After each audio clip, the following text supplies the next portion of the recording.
13 ildir Azərbaycan dilli məktəbə direktorluq edən Ketevan Merabishvilinin hekayəsi bizim süjetimizdə. İxtisasca filoloq Ketevan Merabishvili 35 yaşında Azərbaycan icmasına Gürcü dilini öyrətmə qərarına gəlir. O vaxtdan bəri hər gün bu yolda bir məqsədlə addımlayır. Şagirdlərinin ürəyinə dövlət dilinə sevgi yaratma məqsədi. –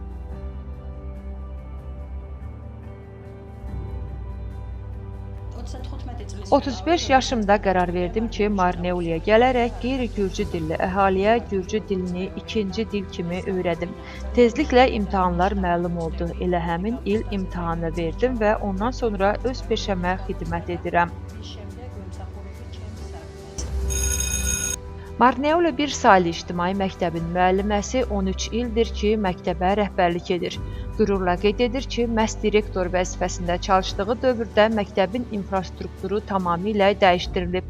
Bugün məhz bu səbəbdən məktəbdə şagirdlərin sayı 2 qat artıb.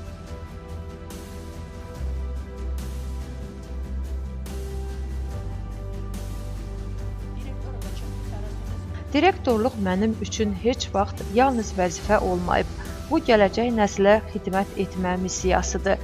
2014-cü ildə direktor təyin olundum. Məktəb çox köhnə idi.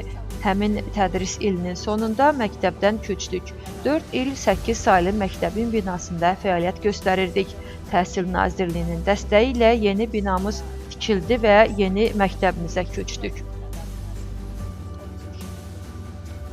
Vurğulayır ki, inzibati məsuliyyətlərinə baxmayaraq əsas prioriteti təhsildir.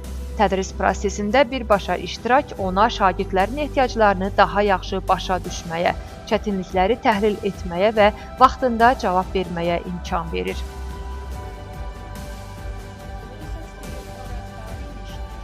Mən direktor təyin olunanda məktəbin 60 şagirdi vardı. Məktəb 180 şagird üçün nəzərdə tutulub. Hazırda demək olar 300 şagirdimiz var.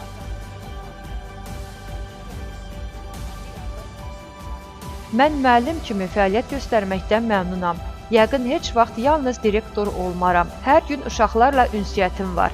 Təhsilli və xoşbəxt gəncləri görmək mənim üçün böyük xoşbəxtlikdir. Qlobal çətinliklər ilə müasir texnologiyalar fonunda müəllimlik çətin bir peşəyə çevrilib. Lakin hələ də peşəyə sadiq qalan insanlar var. Onlar üçün çətinlik yalnız yeni nailiyyətlərin başlanğıcıdır.